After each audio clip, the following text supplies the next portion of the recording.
HBs. You're listening to Heaving Bosoms, the podcast where two romance lovers and best friends recap and review a new romance novel each week. Today, to celebrate the West New Year, we're covering Icecapade by Josh Lanyon. It's our first gay novel, and to say we loved it would be a bit of an understatement. Have you ever wanted a happy ending between a sexy criminal and the passionate law enforcement officer hunting him? Did you want that story to involve a baby llama rescue mission? This book gives you everything you never knew you wanted, plus the mental images of what could happen between two strong men in a luxury sunken bathtub. Get ready for some squeeze.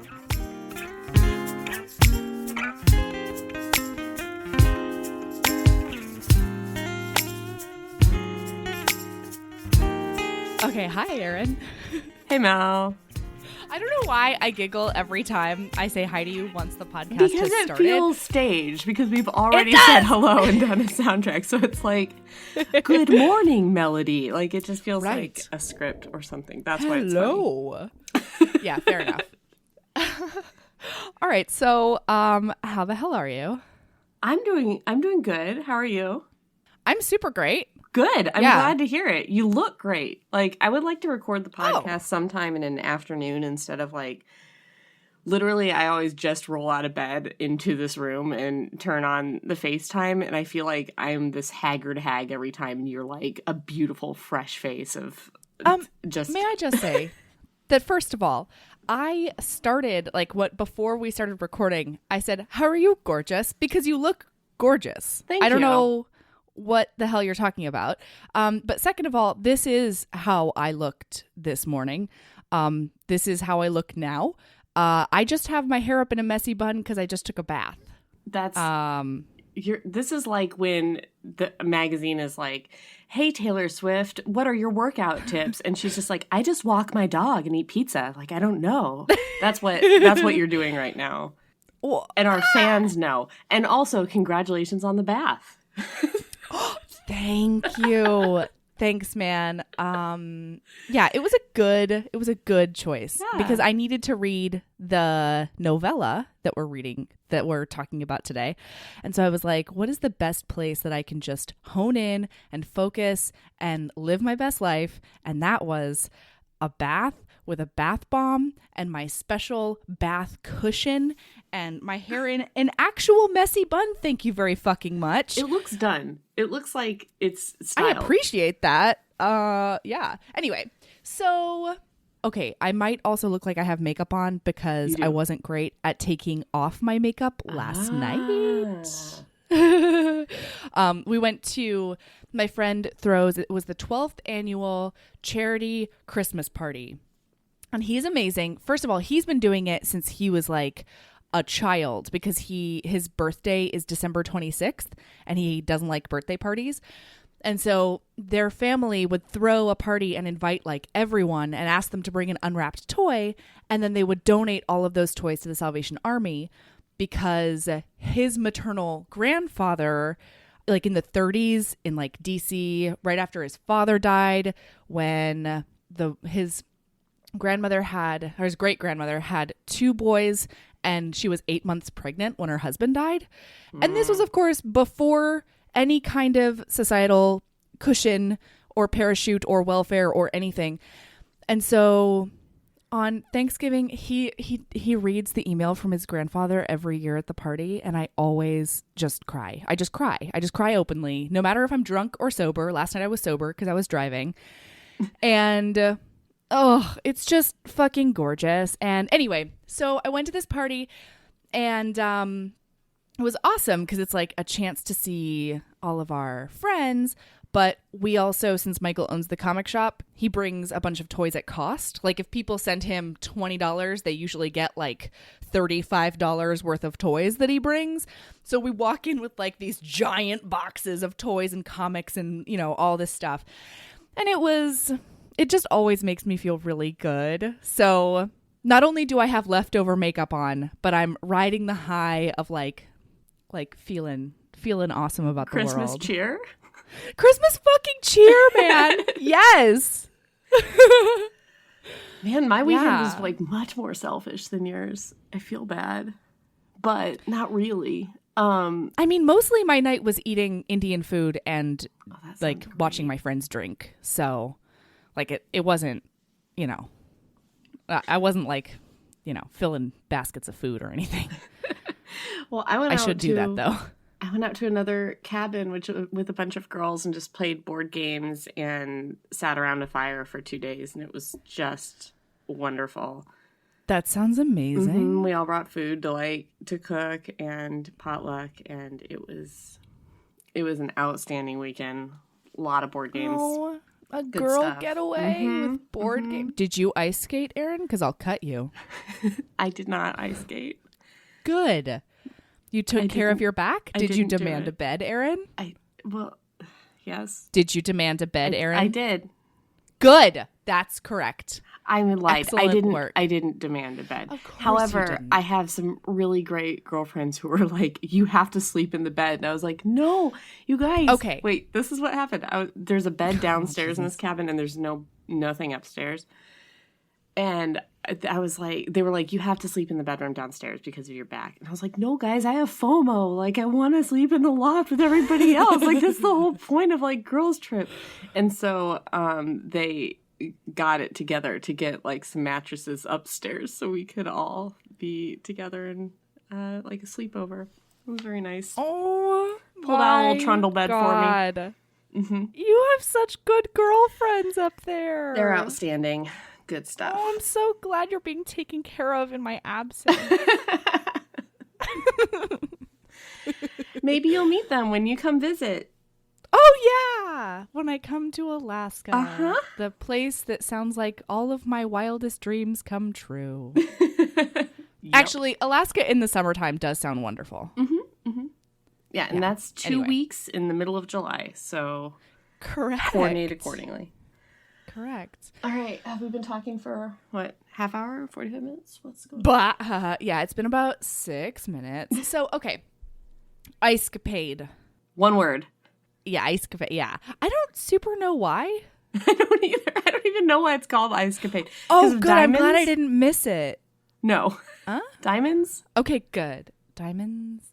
Like ice diamonds? I don't know. Oh, yeah, that could be a thing. Yeah, like, is capade supposed to be like a caper? Yeah, that's what I'm thinking. Okay. Well, I'm really glad that I didn't just like be very obtuse throughout the whole thing. I don't understand the title, but I really enjoyed the novella. Really? Me too. I thought you would like it. We read Icecapade. The author is Josh Lanyon. Lanyon. Who, by the way. Oh. Did you Google Josh Lanyon at all? No. Well, I know that he writes mystery and gay romance. Right. So when I got to the end, I was like, I would like to know more about Josh Lanyon. I would like to see what he looks like and all that. Josh Lanyon is a woman with a male pen name. Oh. Yeah. No! Does that ruin it for you? Kind of.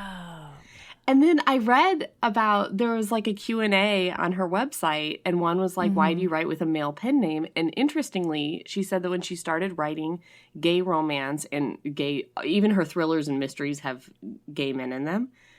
When she started writing gay fiction in the 90s, no one would publish her because publishing houses, were just starting to write, to publish gay books for gay men, and they thought that gay men would not read books by a female author. And so she got 27 rejections for her first book, and then she changed her pen name and was immediately picked up by a publishing house. Oh my goodness. Yeah. Man, I just imagined her as this hunk of slab of dreamboat. I did too. As I was reading this. She's good. Honestly, I thought he might be like an old man. Like I was kind of hoping for like an old British gentleman or something like that. She's British, with I think. But anyway. Elbow patches. Yeah, that's kind of what I was hoping for, but that's okay. Well, one of the characters in this book has a corncob pipe, which I was like, come on the nose much, Josh Lanyon. Not one of the main characters, thankfully. No. So let's get to that. All right. So we have Noel, Noel Snow, which I thought was hilarious. The thing is, like, I picked this book because the names are hilarious and the plot seemed hilarious. I thought this would be like a fun little snark fest we could do. And then it turned out to be good. I thought so too. Yeah, and now I don't have much to snark about, and I'm kind of upset about it. Me too. Yeah, I know. It's like her Halloween fucking treat all over again. So we've got Noel Snow and Special Agent Robert Cuff. Coof? No, it's gotta be Cuff. It's definitely Cuff. It's gotta be Cuff, right? Yeah, like you put cuffs on a person because that's hilarious. And we start in the prologue the morning after a very, very sexy New Year's Eve together. They rang in the new year in style, and apparently. It's 2000. It's New Year's 2000. That's right. So the world may have ended. And they were like, well, we best fuck it out. Yep. Because I don't really... Okay, here's what I hope you can... I hope you understood this more than I did so that you can explain it to me.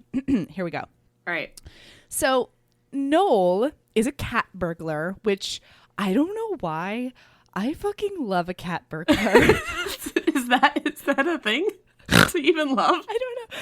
Yeah, like there was this, I can't remember the name of the movie, but there was this old timey movie about this cat burglar, and like the detective was trying to figure out who it was, and then it turned out that it was the sexy lady the whole time, and I was like, ooh, cat burglars. So I don't know. There's something about the agility factor and like the not hurting anyone factor and the only stealing from the rich factor. And I'm like, get it, you cougar Robin Hood. Like, do it. Let's do it more. Was this movie that you're talking about, was it the Batman with Anne Hathaway? Because No, I said old movie. Okay, I'll try to figure it out. It's like a TCM movie. Oh, okay. I watched a lot of TCM in high school. Mm-hmm. So you seem like the type. Don't I though? In my turtleneck and my messy bun. I'm just glad you aren't wearing a full winter coat this week, because I was starting to get very concerned about you. You know what? I'm honestly wondering. So first of all, I started eating almonds every time I took vitamin D per your instructions. I think that has helped. I'm currently wearing the down boots you got me. Sorry for burying the lead. Thank you so much for my wonderful Christmas present. You're welcome. She got me down like slipper boots that I can wear all over my house, and it's the best. And I'm actually wondering, Erin, if I am being warmed purely by Christmas cheer. Like, that could be a thing. All right, we got to get back to this. We lost like 10 listeners. We did. Sorry. Which is everybody. Listener. Sorry, guys. I do want to know, I do need you to know, though, that your Christmas present... knowing me, Melody, it's going to be a little bit more DIY, and it's probably going to come after the new year because that's who I am. Mel. I know that for sure. I think one time I got a birthday present on Christmas, and you were like, this one's for your birthday. Christmas will come. Yep. Yeah. No. Mm-hmm. That's who my whole family is, that's honestly. Fine. That's fine. I don't the way care. I was raised. I don't care if you get me a present. I just knew you were in a struggle. And you needed some help. And so I just sent you a little bit of help to keep warm. This was not, that. It's not like it's a Christmas it's just a friend thing. So don't worry about it. I love you. Okay. Okay, so, here's what I don't understand. Noel, cat burglar. Cat burglar extraordinaire, I might say. And then Special Agent Robert Cuff, which I really can't say without giggling. Does Robert at this point know that Noel is the cat burglar, but he can't prove it? Yes. In the prologue? Okay. So then Noel seduces Robert because they've been playing reindeer games together for like a lot of years. Yes. But also Robert seduces Noel because they've been playing reindeer games. Both of them think that they are conning each other into sex. Yes. This evening. So they have a wild night of sex, and it's great. And okay, you want to know one thing that squeaked me out in this scene? All right. So Noel wakes up, and one of my favorite lines is like, he ached a little bit from a body well used. I loved that line too. The writing in this was really good, surprisingly really good. I mean, really a fair number of typos because it's self-published and what can you do, but the writing was really great. I mean, what can you do? You send it to 3 friends, I know. and they read it. She probably did. Editing's hard. Sure. Okay. So they wake up, and I was really weirded out by the hand possessively on his crotch in his sleep. So wait, let me make this clear. Robert's hand, Special Agent Robert Cuff's hand, is possessively over Noel's bait and tackle while they're both sleeping, and Noel wakes up and he's like, I like that. But here's my issue, if you will. First of all, I feel like I would wake up and that would be real weird if anybody was just cupping my vulva. I don't think I could do it. But then also, does nobody else like twitch when they sleep? Wait, like hand twitches? Your whole body, my whole body twitches sometimes, and that includes my hands. Well, especially Robert Cuff was drugged. So he probably was drugged? Yes. He got roofied? I think he got roofied post-sex. Interessante. Because he said something, they were both drunk, but then Noel has this line where he says he had his way of making sure like Robert stays asleep sort of thing. Didn't wake up. Yeah. I do recall that. Yeah. Okay. I just think that one stray twitch and all of it could be gone wrong. Like permanent damage, maybe. Okay.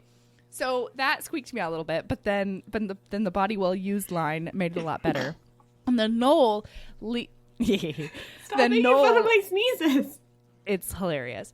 Noel leaves the hotel room and he goes and gets the diamond ring that he's hidden in a trash can somewhere, and goes and hails a cab, and it feels like he's the only person on earth in New York City this New Year's morning at 5:30, and he's off to Amsterdam, never to be seen again. I loved it. I loved the intrigue. Me too. I also liked when Noel said that the most adorable thing about the evening was when Special Agent Robert Cuff believed Noel to be sleeping and went through all of Noel's things and he was awake. And he was like, oh my God, this is so adorable because he thinks the diamond ring is in my stuff and it's not. Yeah. Aww.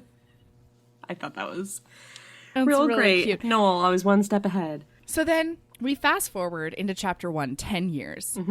Noel is now an author, and he has published a series of very well-received mystery books about a cat burglar and the special agent who is following him, except that he accidentally apparently made the special agent like a bumbling idiot, and everyone likes that, so he had to keep it going. But I don't know. It was like a long distance misguided attempt at flirtation with Robert Cuff. And it actually just made him look like an idiot at the bureau, which is regrettable for everyone involved. And they transferred poor Robert Cuff to Wisconsin. I mean, that's where I would transfer all of my greatest enemies. Like, can you imagine? Like, of course, the criminal that you've been chasing for, 2 years, 3 years, whatever, is not going to paint you like a knight in shining armor in his novels. Can you imagine the FBI being like, listen, sitting him down and being like, hey, Cuff, the diamond thief that you've been after for 3 years wrote a book and you don't look good in it. We're going to transfer you to Wisconsin. Like, it makes no sense. He gave him a good name. He named him Nash Blue. What a great name. Really? I thought it was Richard Cross. Oh, you know what? Nash Blue was the diamond thief. See, yeah, he gave bro. a shitty name, Richard Cross. That's not that great. I mean, but it was obviously them. Yeah. So, all right, so he's written the last book in the Nash Blue series. It's coming out this week. It's Christmas. It's one day before Christmas.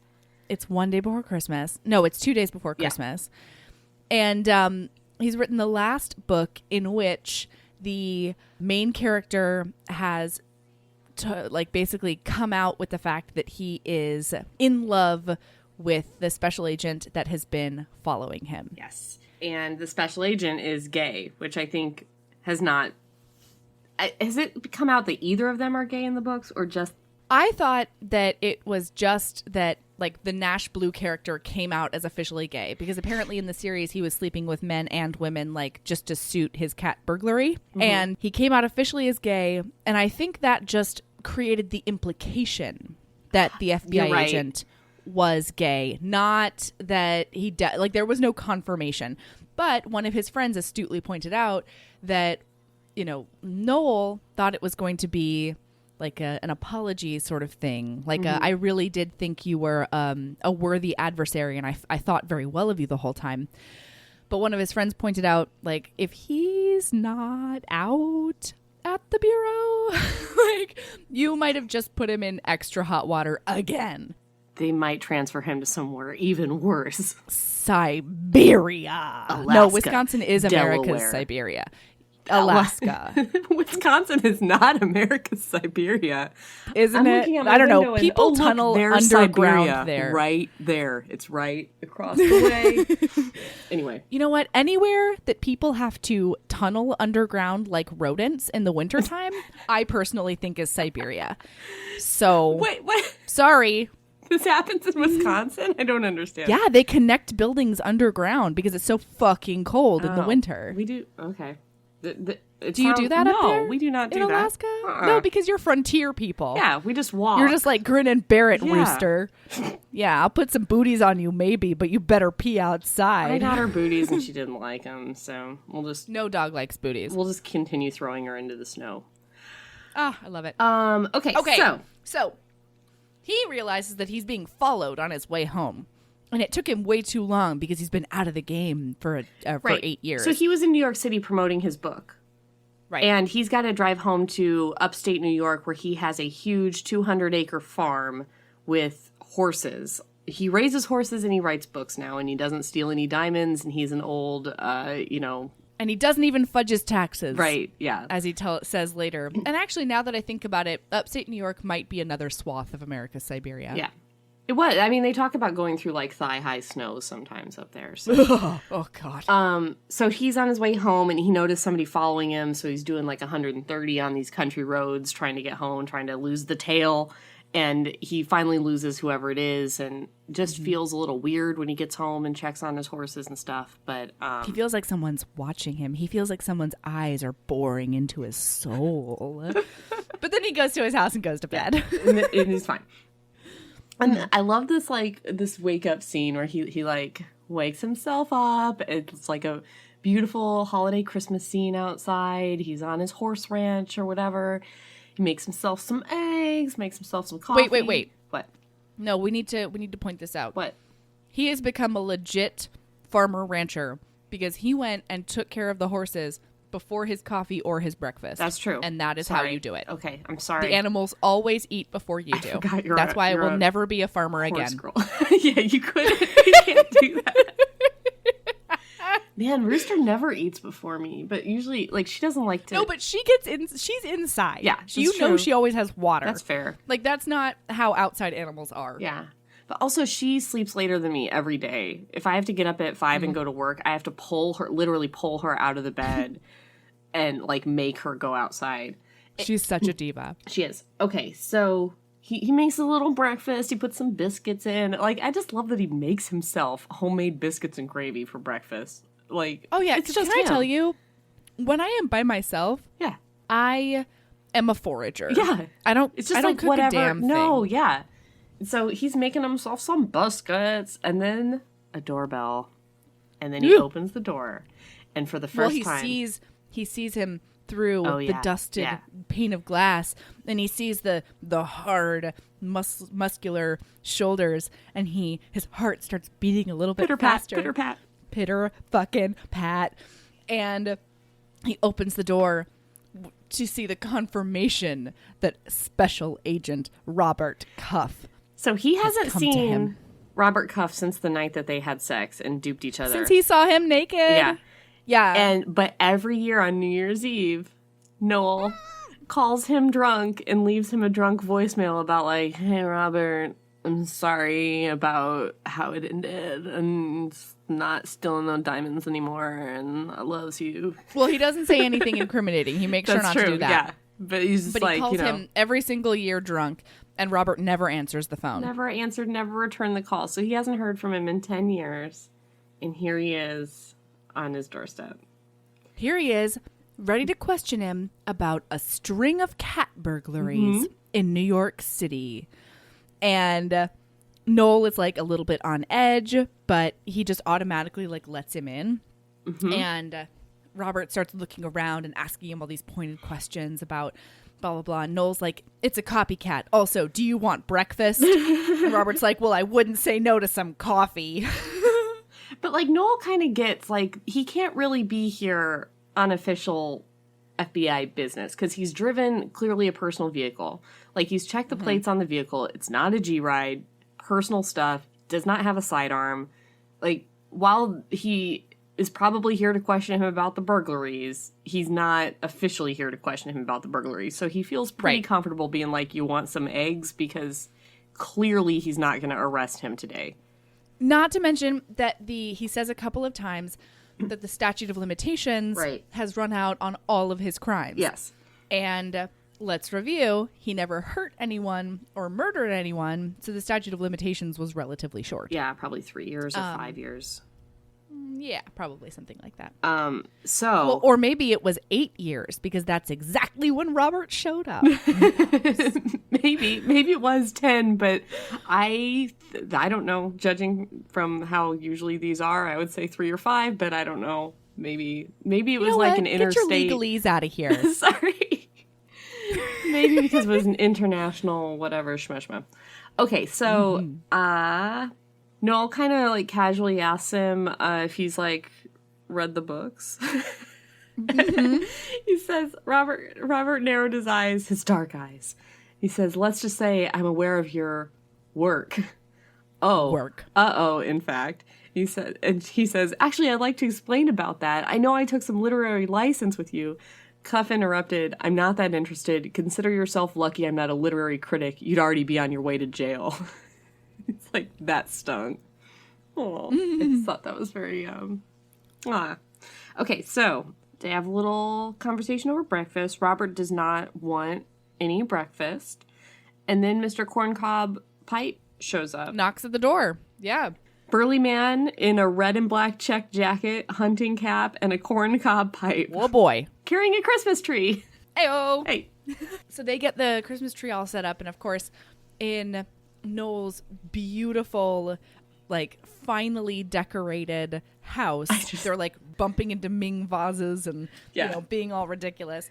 And can I just say, the gayest thing about this book was not the anal sex. The gayest thing about this book was the descriptions of this house. It's like, where is this? Yeah, no, I might be bisexual, but I am not gay enough to have a house that beautiful. I was just like, what is going on? Why isn't Well, here it is. Also, Noel's... it's a 6,000 square foot house on 200 acres.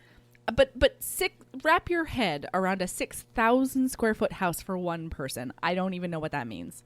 Yeah. 100-year-old 6,000 square foot house. I just don't. So these two guys, both named Artie, are bumping around trying to set up the Christmas tree. And he says, I can take it from here. Noel's hand shot out as little Artie, bundled like an armadillo, brushed against a vintage Royal Ducks Art Deco Harlequin figurine lamp and sent it rocking. I'm like, I have no fucking clue what that is, but that sounds like the gayest thing. I don't know what it is. But I'm just so like, cute. Adorable. Anyway, okay. So then they're setting up the Christmas tree, and then Noel says, how about you stay and spend Christmas with me? Yeah, which was adorable, yet came out of nowhere. Yeah. But throughout his internal monologue, he's like, I don't think he can be here in an official capacity. So why don't I just take a shot here? Yeah. I've obviously been thinking about him for the past decade. Yeah. Spend Christmas with me. I'm going to spend it alone anyway. Oh, wait, what are you doing? And then he finds out that Robert's parents died the year before in a plane crash, and he was an only child. And I was so sad.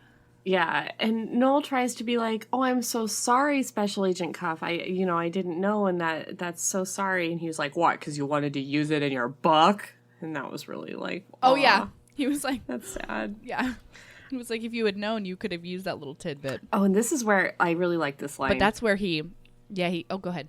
So Noel puts his hand on Robert's arm, kind of lovingly, and Robert stared down at his hand. His gaze lifted, and eyes met Noel's, so dark they almost looked black and, for one startling instant, soft as the fur of something quite dangerous. I really liked that. Soft as the fur of something quite dangerous. Anyway. Okay.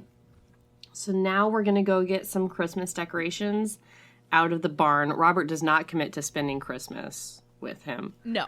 But Noel's like... But he doesn't leave either. No. And Noel's like, I have to go get all of my Christmas ornaments out of the barn. You can stay, you can go, whatever you want to do. And Robert's like, you're not leaving my sight. I'll go with you, because otherwise you might run away. Yeah. Okay, Robert. Yeah, through 200 acres of... Sure. Well, you know what, Erin? He's not letting him get away this time. No, he's not. So they go to the barn, and Noel has put the Christmas decorations up in a loft. Mm-hmm. So he gets the ladder out, and he's like, I can do this. And he gets up 3 rungs of the ladder, and then his vertigo hits him straight in the face, and he can't handle his shit. He tries one more. Things start going crazy sideways. He feels like the ladder is cartwheeling, and then he goes down, and Robert catches him in his strong, muscular arms. Uh-huh. And it felt good to stand in the circle of Robert's arms. It felt good to rest fleetingly against human support. Noel lifted his eyelashes. There it was again, that indefinable motion in Robert's eyes, a flare of response in the dark gaze a few inches from his own. Robert's breath was warm on his face, his mouth close enough to kiss. If Robert would only... And there it was in Robert's face. He wanted to. He was considering it. Noel waited, barely breathing, watching Robert's conflicted face from beneath his eyelashes. He didn't want to seduce Robert again. This time, Robert had to make the move. And then they're like that for a little bit, and then somebody fucking walks into the barn. And it's like, why? Because it wasn't time yet, Because Erin. somebody's... The tension needed to build. Horse's foot was bruised? I don't understand. But anyway, what's important here is... Not just that they nearly smooched, but also that Noel used to climb up the side of buildings. Like, that's the kind of cat burglar he was like, he would scale walls and the hot do this, kind. The hot kind. The agile, climby type. Yeah. This whole book is from Noel's perspective, and I could have used some descriptions of how hot Noel was, because I'm sure he is, but since it's from his perspective... No, I did that all off my own. Yeah, me too, but I just... Did it I would all like on my own. I was told me. fine. Anyway... So this is very weird that he can't get up 3 rungs on a ladder. And we don't really know what happened. He kind of references a fall, but we don't know what's going on with him. So Robert's like, what don't you want me to see up there? Because he is a G-man through and through. And he decides that he's going to go up and get it. Mm-hmm. And of course, what's up there is 3 boxes of Christmas decorations. So Robert just ends up getting it for Noel. Yeah. And they go back inside the house. And then somebody else comes to the door. Yeah, it's just a parade of people. Nosy neighbors. Yeah. And this neighbor is a llama farmer. Is the llama farm next door. And a cria, which is a tiny baby llama, has fallen. Did you love that? I loved the story. Of course I did. Well, it reminded me of my baby llama. Yeah, what? No. Sorry. Well, so we had llamas. Let's make a segment here. The segment is called Erin Learns Things About Melody. Find out more about Melody's past. All right. So you sang as the Grand Marshal. Okay. So we had llamas. All right. No. All right. So first 2 were Bob Marley and Bob Dylan, and they were an adorable couple. But then we started getting more and more llamas, and finally, I don't remember if she got pregnant while she was with us or if we got her and then found out she was pregnant. But one of our llamas got pregnant. And it was so wonderful because I was there for the birth. The babe, the Cria came out right by our pond, except that there was sort of a downward slope to the pond. And so he's taking his first step straight toward this body of water.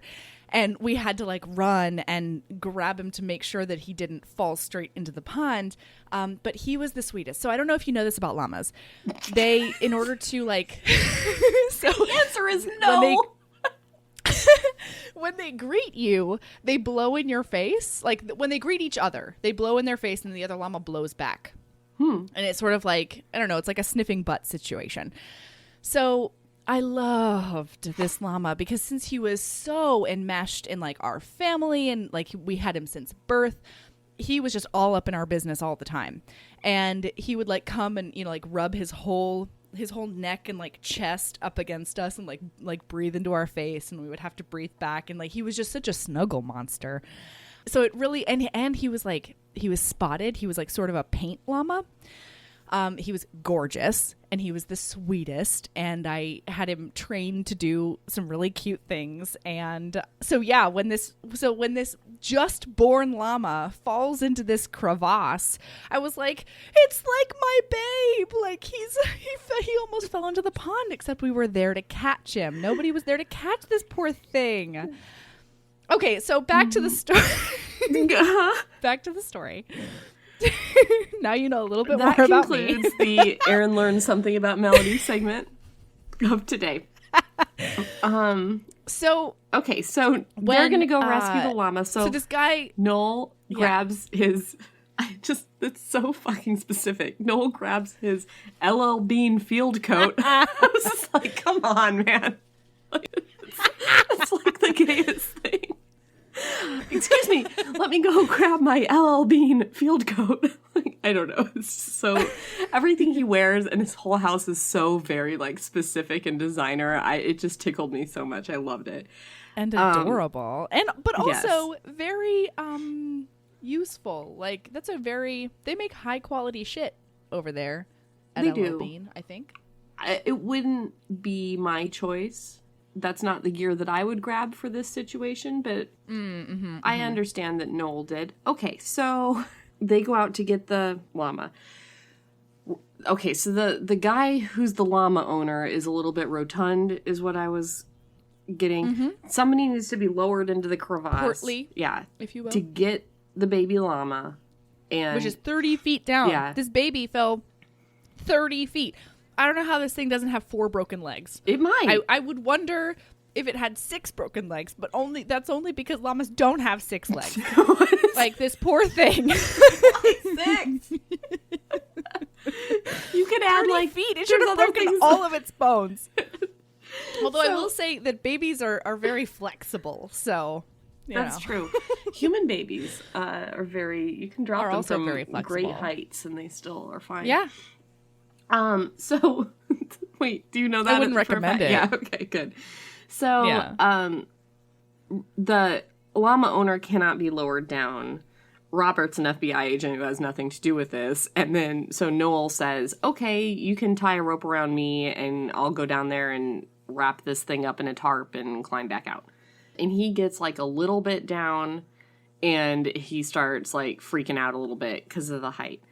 And Robert, Special Agent Cuff, who loves him, is like... hones in on it immediately. Realizes what's going on. And he's like, do you have an inner ear problem or what's your deal, man? And he's like, oh, I'm good. And he's like, you're not good. So he pulls him out of the crevasse and pulls him up next to him. Wait, where is it?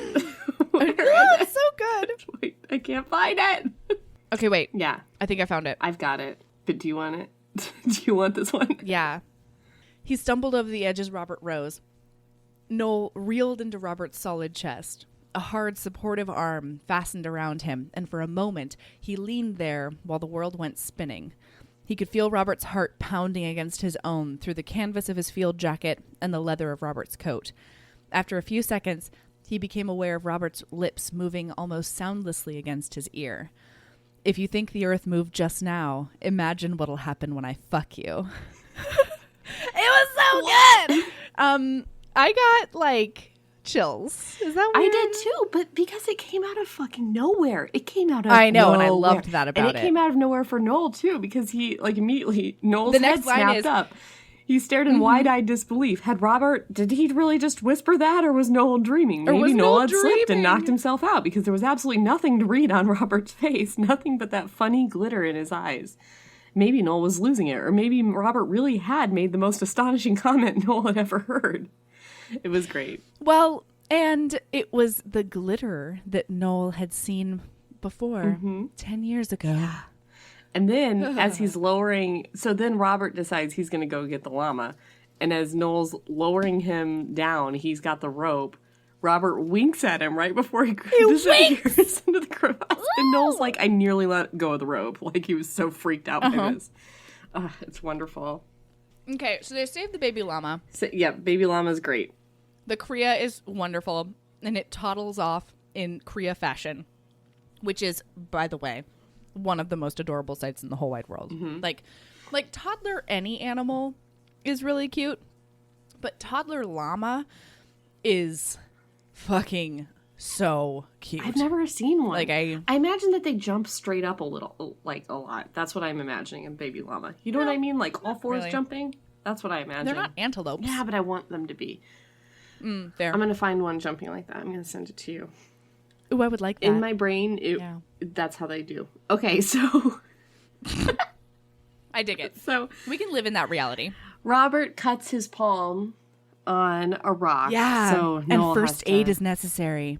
To nurse him a little bit. So he leads him through his designer house, through his designer bedroom, and then into the master bath, which has... this, okay, can I talk about the tub envy? I almost said pool envy, because it's basically what it is.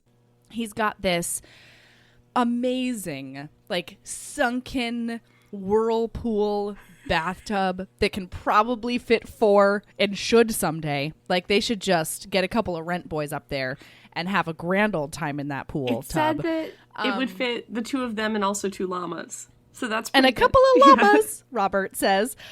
But yeah, so then Noel makes sure that he gets the first aid kit, and Robert's sitting down, and so he kneels in front of him. Wait, did you already... we had a bad connection there for a little bit. Did you do the description of the bedroom? I didn't. It's my if you would favorite like to, thing. Then please do. Okay, please do.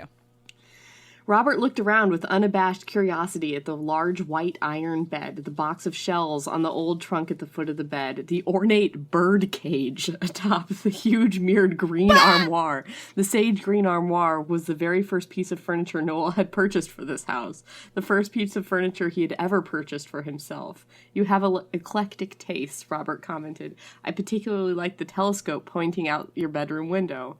It's so I can see the stars, Noel said. That's what they all say. It's like, Anyway, I like that green armoire and the antique bird cage. I was just like, stop it, stop. I mean, the green armoire I kind of want for my house. Like that sounds like it would fit in all of my decor. Yes. All right, so they're doing some first aid. They're so fucking cute. When they're doing the first aid, Noel notices that Robert's got a boner. Get it, Robert? I don't blame you. And it's super cute. And so Noel's like, did you mean what you said out there? And Robert plays coy. And he's like, I don't know. What? Like what? Oh, wait. What did he say? He was like... did you mean it? Noel asked in jerky monosyllables. Mean what? What you said on the knoll. Robert's eyebrows arched. That you have no idea of my extensive expertise? Noel stared. Robert's expression was politely blank. And then later he's like, did you mean what you said about fucking me? Right? And you know what? I appreciated that because, like, let's just cut to the chase here. We've been playing reindeer games for the better part of, I don't know, I'm going to say 12 years. And now, like, you're in my house and you've got this impressive hardness, as he says. Okay, so then another knock happens, and I was just like, comedy of fucking neighbor errors. What is happening? So then this psychic hippie lady who has a greenhouse next door, and apparently this happens to quite a bit, her generator goes out, and so the boys go over to fix her generator, and she's like, toward the end of the interaction, she's like, you know, oh, Robert wouldn't let me read his palm because I think he's shy, but you guys are going to be really happy. You should see your auras. And I was like, I wouldn't. Yeah. Yeah. It's true love wrapped in a metric fuck ton of lust. Mm-hmm. So they go back to the house. Right. Noel's going to make dinner. He's like, hey, are sandwiches cool with you? Sandwiches okay?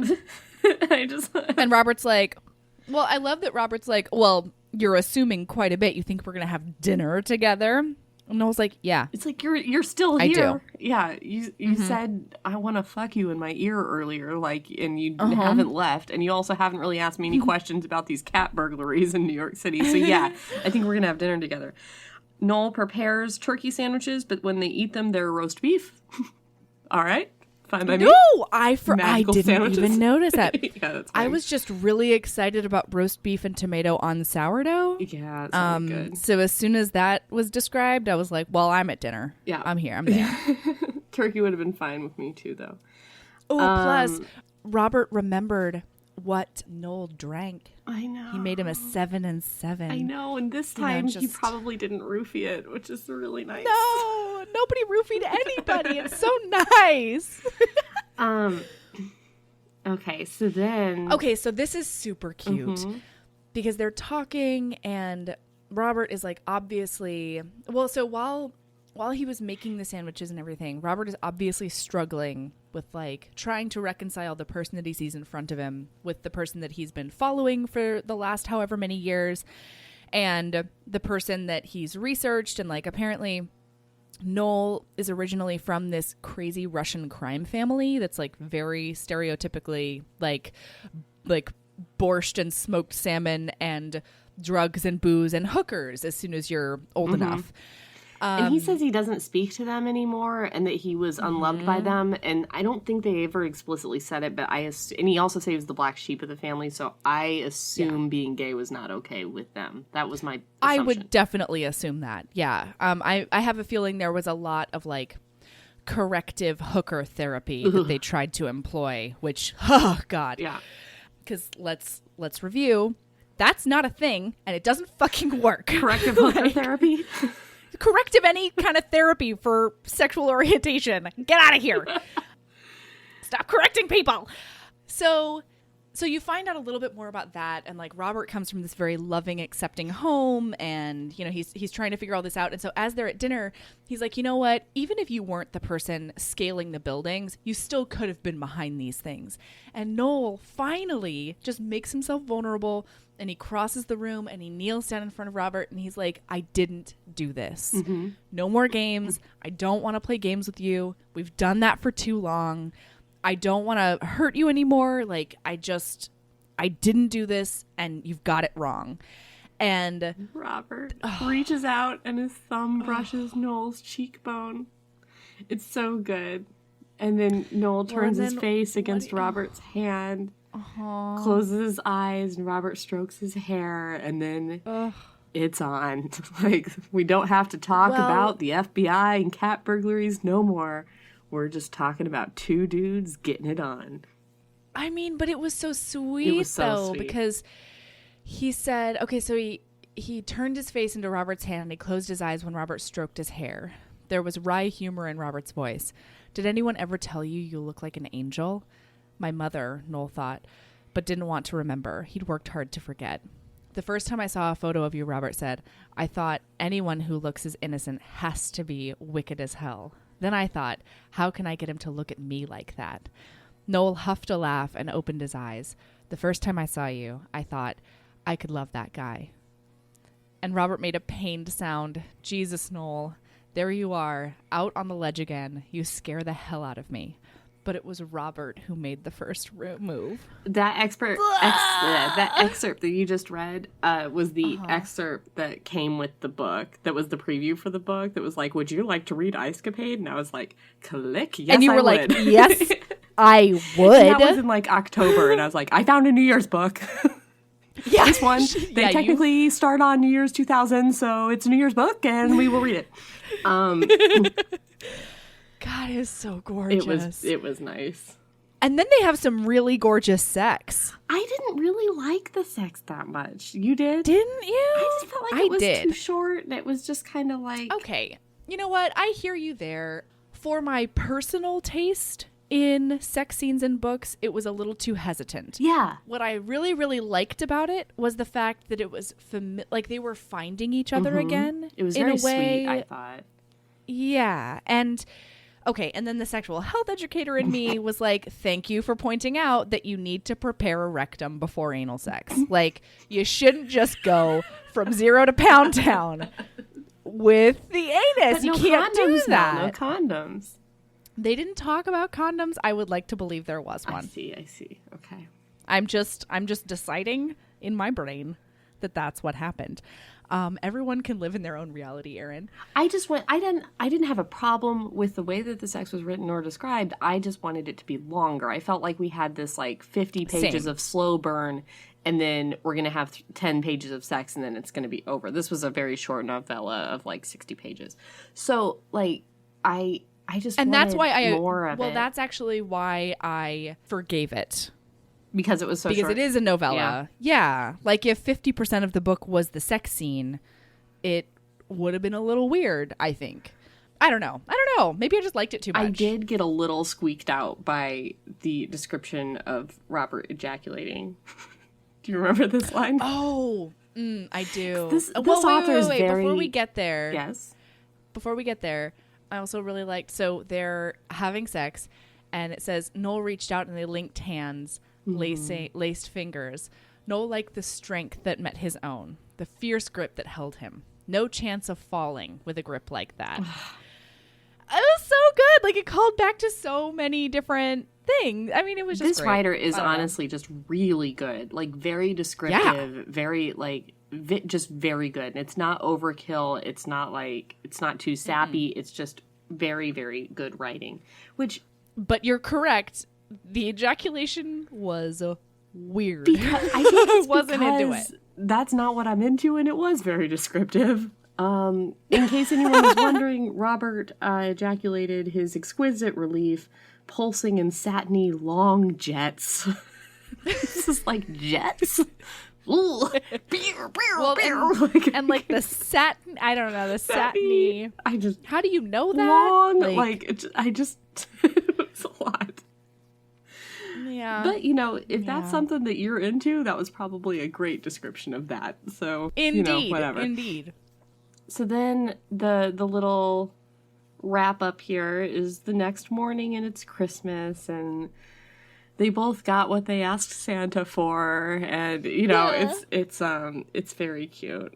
And then I didn't like this, but maybe you did, I don't know.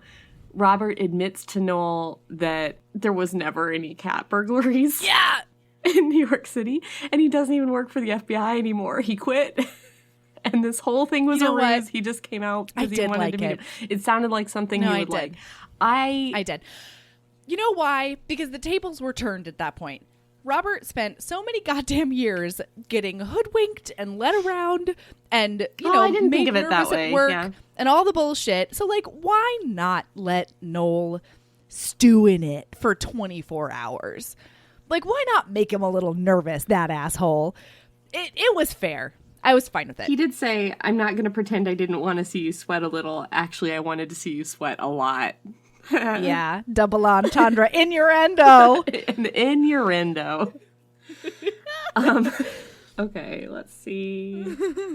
So yeah, he said, and then he says that, they're going to spend Christmas together and Robert's going to save Noel some money on his long distance New Year's Eve phone charges. So no, he says, Angel, I'm gonna save you a fortune on long distance charges. Yeah, so he's gonna stay. They're together forever. They get married because in 2016 that became legal and it's the sweetest. Yeah, this book did take place in 2010, so they had to wait a little bit, but eventually they did. But you know what? A long engagement is really the best way to go about it. Yeah, I think so. A long engagement with many jets of satiny relief. Exquisite long satiny jets.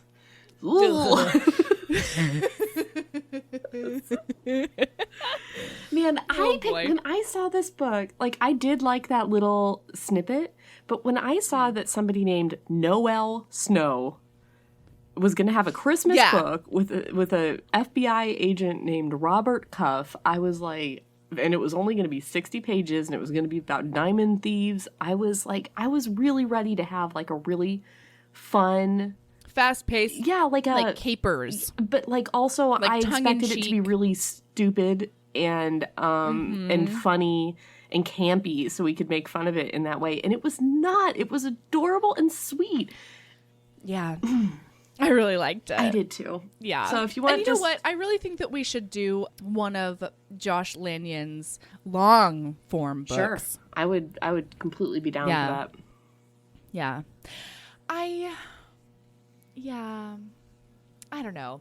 I do wonder about like representation though. So in her Q&A, if you go to her website, she talks a lot about representation and like kind of cultural appropriation sort of stuff, and for what, like, whatever you want to say, like, she's at least very self-aware of that. That's good. And there are questions of like, you know, why do you exclusively write about gay men? And she's like, why do men write about men? Why do men write about straight men? Why do women write about men? Why do men write about women? She's like, it's just what I like to write about. You know, if you like it, you like it. If you don't, you don't, you know. So I don't know. I kind of feel like, you can cut this. This is just me talking to you. But I feel like by changing her name to a male author to get acceptance, she didn't necessarily say, I am a gay male author. She just said, I'm a male. You know, she's not pretending to be a gay man. She's just got a pen name, you know. Well, no, and pen names are used for a ton of reasons. And I think that it is very telling that she was rejected at first as a woman, but then when the work was just looked at as the work, it was accepted and, you know, celebrated because it was good enough to be, it was good enough, and it was, fair is not the right word, but it was thoughtful enough to be believed that it could be from a gay male perspective. Sure. So, you know, as long as you're doing justice to the community you're representing, I don't have a problem with it, but it is really funny that the very first gay romance we cover is written by a fucking woman. Like, ugh. That's the thing. It was so convincing that it was a male author. And, well, it was convincing to us, two women. I don't know. Right. But there's also that. You know, the question is also asked in the Q&A, like, you know, okay, maybe that was true in 1996, but now it's 2017. You know, why not change your name? And she kind of gives this explanation of, like, you know, now she's got this brand and she's got a whole series of published novels out there and all that kind of stuff. So I didn't get squeaked out by it being a woman. But anyway. No, it was shocking, though. All right, so do you have a self-love recommendation this week, Erin? I do, and it goes with my weekend girls trip. So I'm so jealous and happy for you. I know, but we do this a lot, and this is not a thing that I ever did before I moved to Alaska, as far as just like having girls weekends and girls overnights. And it seems to be something that people do a lot here. Like, I have a friend who's a lifelong Alaskan who a couple times a year throws just a sleepover, like an adult women's sleepover, with like pillows and sleeping bags in her basement. And, you know, people have kids, people have husbands, people have boyfriends, and, you know, all that kind of stuff. And they're just like, hey, this Friday I've got a sleepover over at so-and-so's house. And they just go and we eat popcorn, and we do each other's nails, and we do the whole thing. And, like, there's no reason why you can't have an adult sleepover. That sounded sexy. I love it. But I didn't mean it that way. No, I love a grown-up lady sleepover. Yeah. I did that before I had kids. I would, like, go over to a friend's house, and we would do face masks and drink way too much wine and have a great time. But I haven't since Ember, and I feel like it's missing in my life. You should. I mean, probably, like, the girl that throws it doesn't have any kids, so, like, it's kind of nice to be at a place where there's not a kid, but, you know, some of the girls that went do. There's no reason you can't do that if you have a partner that's, you know, good. Totally. Good one. Totally. So anyway, that's something that like I would like to put out there because I never did anything like that before I moved up here, and it's so great. It's so great to have just like a night of snacks and board games with your friends. And it's like fortifying. Yeah. Yeah. Okay, so my self-love recommendation is based on the party that I went to last night. Because really, I think I am warmed by the Christmas spirit. And you are the cheesiest person I know. I know. Like tidings of comfort and motherfucking joy. Do something for someone else, because I don't think I've ever experienced anything that makes me feel as good as like going and packing boxes for Thanksgiving, to give out to families who wouldn't have a Thanksgiving dinner otherwise. And like thinking about the kids in Harlem, the 600 kids in Harlem that the Salvation Army needs to have toys for on Christmas. I'm going to cry right now. You are crying. And they do really good work, and it's not just the Salvation Army. There are other charities that do that, and I don't know, it's just so important, and it feels so much better than going to the mall and picking up a bamboo plant for the aunt you barely talk to. You know what I mean? Yeah. Like it's, and whether you're DIYing your Christmas presents this year, or you've been hand crocheting them since July, there's something about doing just a little something. It doesn't have to cost anything. It can just be 2 hours of your time that's going to make somebody else's holiday. So, that's my self-love recommendation. Oh, and also, my sister's coming out for Christmas, and I'm pretty stoked about so sorry everyone, we're pre-recording this, and New Year's hasn't happened for us yet. Neither is Christmas. But I have planned on getting my sister and I some matching grown-up lady fleece onesies. Can't get behind to it. watch all of our terrible Hallmark movies in. And but you're only going to wear them indoors? Obviously, on my couch. This whole trend of I'm going to wear an adult onesie for Halloween, or I'm going to wear an adult onesie to a Christmas party is stupid. For Halloween, you need to make a costume. Not an... Is that a trend? Maybe it's Alaskan. I don't know. But people go buy the like giraffe onesie at Target, or the penguin. And they say they're a giraffe. Yeah, and they're like, I'm a giraffe. I'm like, you're not a fucking giraffe. You zipped into a costume or a onesie. That's not a costume. The end. Yeah, I've never seen that trend. So these are never going to be worn outside the house. No, it's the comfort of my own home, wearing the down boots you got me. Okay. And you're going to put the boots over the onesie. Obviously. I don't know if it's going to be a footed onesie, so, okay. I might need the boots. Okay, I did once see a woman at an airport in a fleece onesie, and I definitely took stalker photos of her to send to all my friends. Because I was like, what's happening? This is the thing in the world now. Yeah. No, my house, drinking tea and watching terrible Christmas movies. That's what's going to happen. So, yeah, those are, I guess, my 2 self-love recommendations this year, this time, all the things. Okay. Yeah. All right, so you can find us at Heaving Bosoms on Instagram, on Facebook, Heaving Bosoms, and at Heaving Bosoms Podcast. And Heaving Bosoms Podcast at gmail.com. Send us emails. Tell us about the romance novels you like. Recommend things to us. Yeah, we love hearing We really like hearing from you. If there's something we're doing that you hate, we like hearing that as well. Let's see. And and we just got a Twitter, but we haven't tweeted anything yet. Maybe by the time you hear this, we will have tweeted. It's heaving_bosoms, because Heaving Bosoms was taken and Heaving Bosoms Podcast was too long. So sorry, guys. And that's it, right? That's it. All right. Okay, so have a Merry New Year, everyone. Be safe and have a great day. Wait, keep being a badass. And love yourself as much as you love satiny jets of exquisite relief. All right. Okay, bye, Mal. Bye.